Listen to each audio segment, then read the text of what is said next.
Oh, hell yes. Oh, I can't wait for this. That was a scene from the critically acclaimed Showtime series The Chi, which stars my next guest. He's a three-time Grammy-nominated singer-songwriter and actor who now stars in two shows that has the industry buzzing. I'm happy to talk to my next guest right here. The brother is special, ladies and gentlemen. Welcome to the show, the one and only Luke James. What's up, big time? How are you, man? How you doing? Steven, man, I'm magical, man. Thank you for having me again, brother. I see that scene there. I can't wait for the Chi to come out again. How are you feeling about the show, where it is now, and what level of traction it has gained and accumulated over these few years? Because it is something special. Man, it's just that. It's very special. I mean, I'm on fire. I'm in the middle of Times Square. I'm seeing us on the teleprompter. I mean, not the teleprompter, the jumbo screen, the jumbotron. Yep. It's amazing, bro. Like, yep. 6 seasons in. This is a Black show. You know, this is about the Black experience within a particular city, the Chi, Southside Chi, and I mean, it's just, you know, giving you an inside, grounded look at, you know, the experience. Thank God Lena Waithe and Common for doing this, man. I'm just grateful to be a part of the party, man. I mean, 6 seasons, it's crazy. This season is gonna be on fire, man. People do not want to miss the second half of season 6. We can't miss it. When they came to you, Lena Waithe and Common, you brought them both up, and they talked to you about the role because you play Victor in the show, of course. Yeah. And when I think about this critically acclaimed show for Showtime, for those that are unfamiliar with your role in the show, remind our audience about you and the role you play as Victor in the show. Well, I come in as an estranged brother of Jake. Those who know Jake is with the dreads. Right. He's been adopted by a man by the name of Duda, who I know of from the underworld, and I'm coming in to save my brother. And that my agenda is just to come in and get my brother out of this nonsense and give him a better life. But I get a bit stuck, and that's who Trey. Well, now Victor is. Mm-hmm. I think about the Chi, and I think, you know, I remember when The Wire was on, and obviously everybody was watching that throughout the years, along with so many other shows that were successful. People didn't anticipate that the Chi would be this successful. What is it about the Chi that you believe has made the show so successful over the years? Because everybody gravitates to it, especially people in the Black community. There's no question about that. Well, I mean, how many shows are like us out there in all of television? We are, there's not many, and we are one of a kind. And I think the writing, I think the ensemble, I think the groundedness of such a show that gives not just the Black community, but all communities an insight to the Black experience. I think it just resonates with people on such a profound level, more than just entertainment, but something that's a bit grounding in a sense that makes you just think about it day in and day out, you know? Are you shocked at how receptive the public, and it ain't just about Black appeal. You know how I say it. It ain't just about Black appeal. It's about mass appeal. We want everybody. Right. We want everybody watching. All right. More people that watch, more money for you, more success. That's how it goes. Okay. And I guess what I'm asking is that, you know, you would think that a show like this, there's no question it would have Black appeal, but it has mass appeal. How do you believe it's transcended the Black race per se and has touched on having mass appeal in such a successful way? How do you believe, or why do you believe it's been able to pull that off? I think it's the writing. I give it up to our creators. I think that it just starts with the words first, right? And then we play it out, and our directors, our beautiful DPs, our entire crew. I think just the styling of it, also Showtime and Paramount, seeing it as it is, and seeing how necessary it is to our world to have such depictions of people, just people in general. I mean, the Chi in totality, I think, is about the journeys of different peoples trying to find their space in this world, and in a sense find love. And I think everybody, no matter who you are, resonates with trying to be seen, wanting to be seen, and finding a space for you where that is loveful. And I think that's what the Chi has, and I think people gravitate towards that groundedness.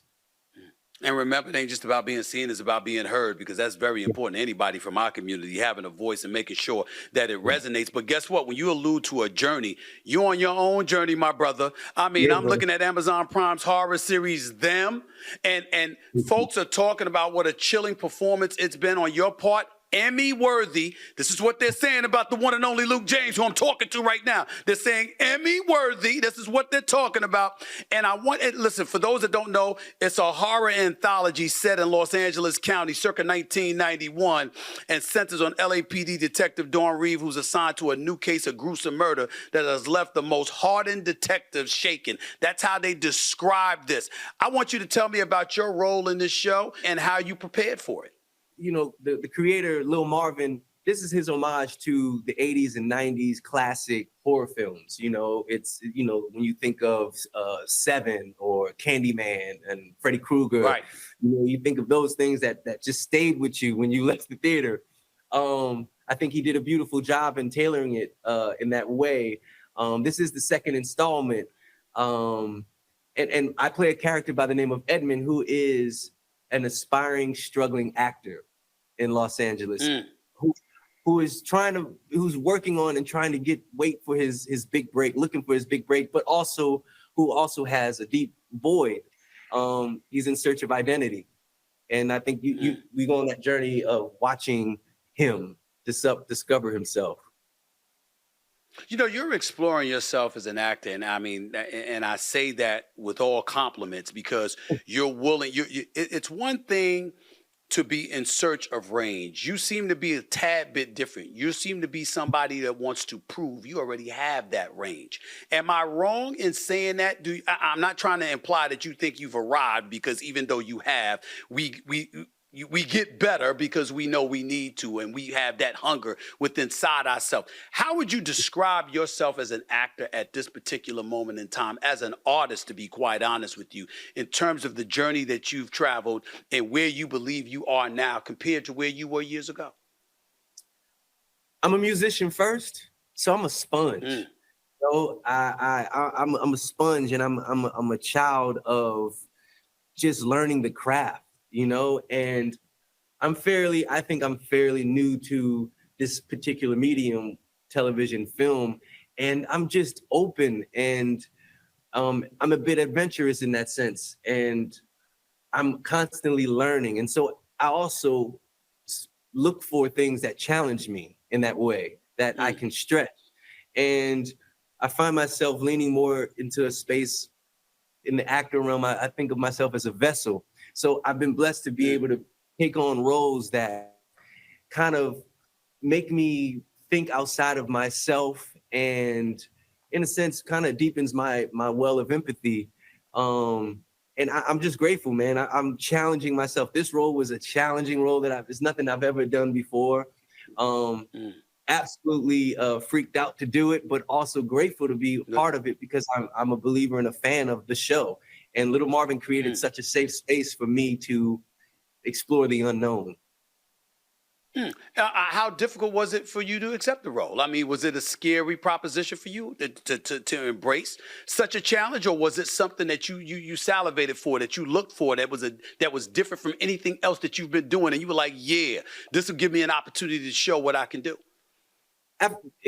Second part, like my team came to me with this project. I didn't know they were looking. I didn't know there was a second season coming, but I do. You know, I ask God, man, just to continue to bless me with opportunities that will continue to stretch me as an artist and as a human being. And here comes them, you know. And if you ever seen the first season, you know, led by Deborah Ayurende, who is also in the second season, it's profound. It is top tier television.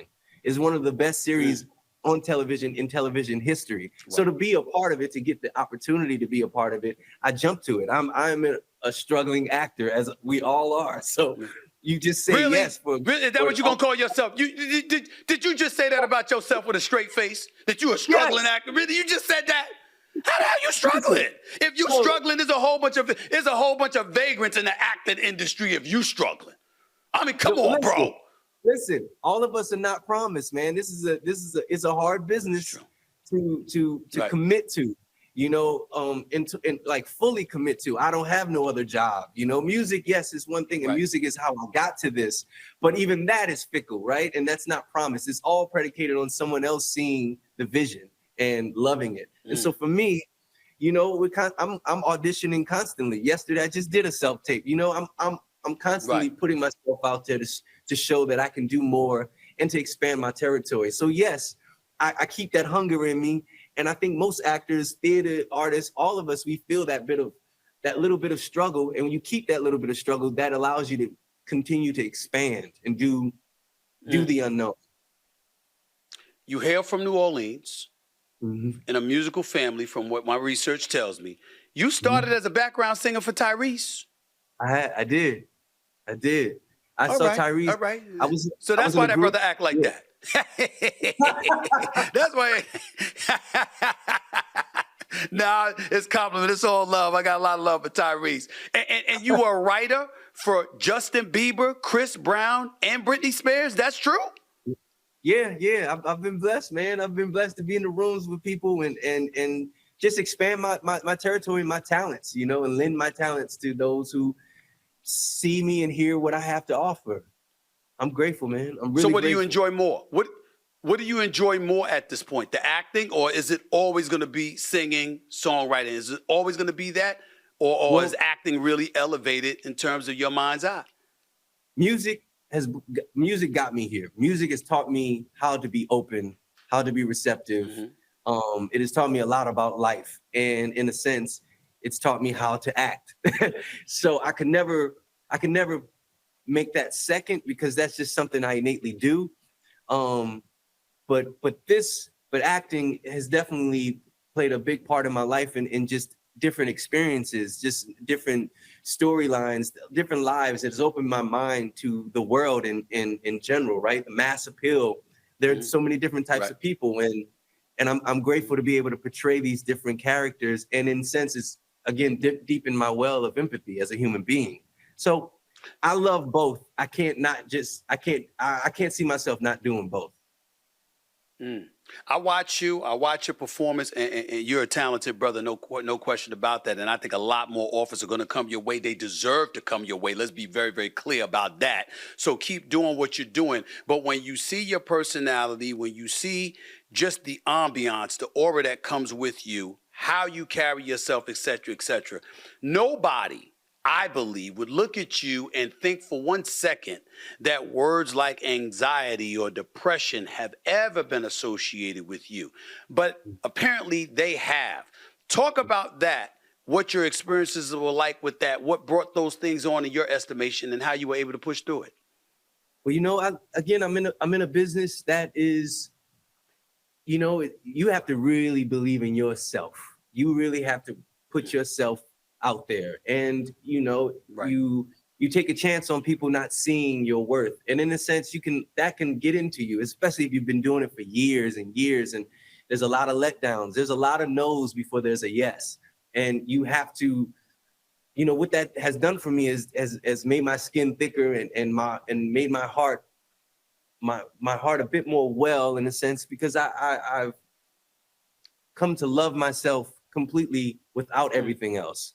And I think in the beginning, you're a bit green, and you have your dreams, and you think about time, and you thought at this time, at age 18, I'd be the biggest pop star, superstar, whatever. And when that doesn't happen, and you just keep moving forward, and you're trying to get on, and that wears on you. And then once you're in, then you learn about the business, and then you learn that it's more business than creative. And for a creative person, as an artist, the business side can really take a toll on you. It can wear you out. It can just run you dry. Hell yeah. I found myself in that space, and I didn't feel loved. I didn't have love for myself and the things that I was creating, and I had to take a second away from it. I had to step away from it and reflect on what it was that music meant to me, that entertainment business meant to me. And it wasn't until the New Edition story came where I was able, it was just another art form, again, back into acting. It was just another art form. That's when you played Johnny Gill. Yeah, I played That's where Johnny you played Gill. Johnny Gill. Well, by You way know? of music, and in that experience, I found a brotherhood. In that experience, I was able to gain mentors: Jimmy Jam, Terry Lewis, Babyface, Yep. Chris Robinson, who directed it. Just brothers who can really who see me, who saw me, who saw all of my castmates, and they didn't hold back. All of New Edition, the way that they love on us. Johnny calls me every other moon, making sure I'm still singing. That's what he does. That's what he does. That's what he does. And I asked you about that because just a couple of questions before I let you get on out of here. Listen, I can tell you this right now. Somebody that's been in this business for about 30 years, there have been an inordinate amount of times where you don't feel loved at all. You feel like, negativity is gonna follow you wherever you go. They're gonna sit there. They're gonna come at me. But for me, I never thought about stepping away because, believe it or not, I never thought I could afford to. I felt like the minute you step away, somebody else will try and grab your spot because absence makes the heart grow fonder, but too much absence makes the heart wander, as they say. And so that's how I looked at it, and it was never something that I ever thought that I could possibly entertain. How did you know you could entertain it? How did you know you could walk away and still come back? Or did you walk away thinking, I don't know if I'm going to come back? No, I'd always known this is all I was going to do. It was just at one point it was just music, and then but I wasn't in love with it, and I thought about going home. I thought about it, but at the same time thinking about that, what would I do? This is all I know. This is all I've prepared my entire life for, and my sights weren't set high enough or wide enough. I only saw myself one point of view. I didn't see myself. I didn't see the whole spectrum, right?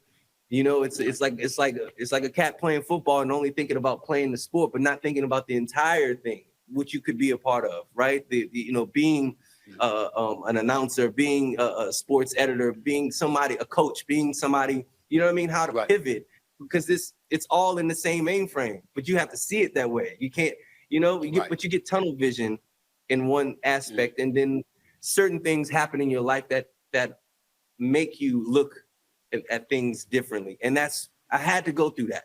I had to go through that that little down time to see what else I had to offer. I heard that you have a new son. Congratulations. Congratulations. What has that done? What has that done for exactly what you just alluded to and what you're talking about? What has having that son done for you? Man, it's given me great purpose beyond myself. I was the center, but now my son is my son. You dig? And he sees me, he shines on me, he looks at me, and the look that he gives me, I'm his superstar. And whatever that is, it makes me level up. It makes me joyful. It makes me happy to be alive and to be present, to be his father. And I could never let him down. I would never let myself down to let him down. I'm just grateful, man. I'm present more. Yeah. I understand time. I totally get it, because every day he's a new person. And it's made me just respect the people around me. It's made me look at my mother differently than I've ever thought of, Yeah. Older you get, the smarter your mother is. Yes. Yeah. My man, listen, I'm so happy for you. I can't wait. Listen, you can catch you, Luke James, on them, now streaming on Amazon as we speak. Season 6 of The Chi premieres May 10th on Showtime, and will also stream on Paramount Plus. My brother, I will be watching. I got my own studio in back east in New York, and you are welcome to come through, my man. I'm going to look forward to bringing you in studio. We're going to chop it up for a lengthier period of time, man. Thank you. I'm so happy for you, and I'll be monitoring and watching everything you do, my man. Keep doing big things. Thank you, Stephen. Man, I'm grateful for you, brother. Thank you. I see you. You know it. We'll talk soon. That was the one and only Luke James. Listen, The Chi is a big-time show. Make no mistake about it. Alina Waithe and Common deserve all the credit in the world. Common is my brother. I love him to death, and the brother's so talented on so many different levels. But Alina Waithe she's something special. And the work that people like her, Issa Rae, and others are doing in Hollywood is to be recognized, is to be noticed. I've interviewed Issa a long time, a few months back. She's a spectacular, spectacular talent. And I've said this on many, many occasions. Yes, when I filled in for Jimmy Kimmel doing hosting Jimmy Kimmel Live in August of 2021, yes, it's really, really nice to have an opportunity to do stand-up comedy. I'm no comedian, so I will not lie to you, and excuse my language. I took a shit about 3 times an hour in the last hour before the show, because that's when I get nervous. That's what I do. I go to the toilet. Okay, I don't smoke, I don't drink. I gotta use the toilet. And when I hosted Jimmy Kimmel Live, that hour before I had to go out there, I went to the toilet 3 times. I went to the toilet 3 times. 3 times. You'd have thought I had diarrhea. I did not. It was that I was scared. I'm just telling the truth. My staff is looking at me. I'm just telling the truth. But ain't that supposed to be what you do on a podcast show? Hey, you're supposed to do it. Damn it, I'm just telling the truth. And I'll even paint the picture for you. You know why I was like that? You know why I was like, no, not that kind of picture, not that kind of picture, not that kind of picture. Let me tell y'all why. What happened? What happened is I went out there, and so Jimmy Kimmel's staff, they got these great writers, these great producers. They could not have been more accommodating and all of this other stuff. And then an hour before the show, they all looked gloom, and it was like, it was a death in the family. And I said, what happened? What's going on? And they looked at me and said, we've done our part. You're on your own now. And I said, oh, damn. And that's when I had to go to the bathroom 3 times. I was that nervous. But I ended up going out there and doing a damn 18-minute opening monologue. But I only bring that up to say, as much as I like to show people, I can make you laugh, I can have a good time, the biggest reason that I love having this show, I would love to do a show like that or anything else, is because it's away from debate television, and I get an opportunity to celebrate the greatness of others. And I think that Luke James is a great talent. I think he's a great talent that is going to be a star for years to come in this industry if given the right opportunity, because like he talked about, anxiety and depression and all of that other stuff. Where does it come from? It comes from knowing who you are, knowing what you bring to the table, having a firm belief in yourself, but then ultimately having that compromised because the fruits of your labor are ultimately controlled by the decisions other people make. We all go through that. I go through that. Everybody that works for me goes through that. People I work for go through that. Hell, I work for Disney. And on April 3rd, there was a shareholders meeting discussing and contemplating the future of Bob Iger, who's one of the greatest executives in the history of the business. Nobody's safe. Nobody can look at themselves and be like, I've arrived. Nobody can touch me. Everybody can be touched. And so Luke James being open to discuss that, what the challenges were, and clearly in a position where there's a level of resolve that he has displayed and there's a level of inner peace that he has captured, is something for all of us to admire and ultimately pursue to achieve in our own lives. I give major, major props to the brother.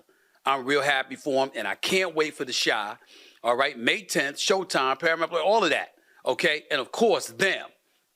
All right, which is out right now. So let's just give some love where it's due, pay homage and props to him, and that is that.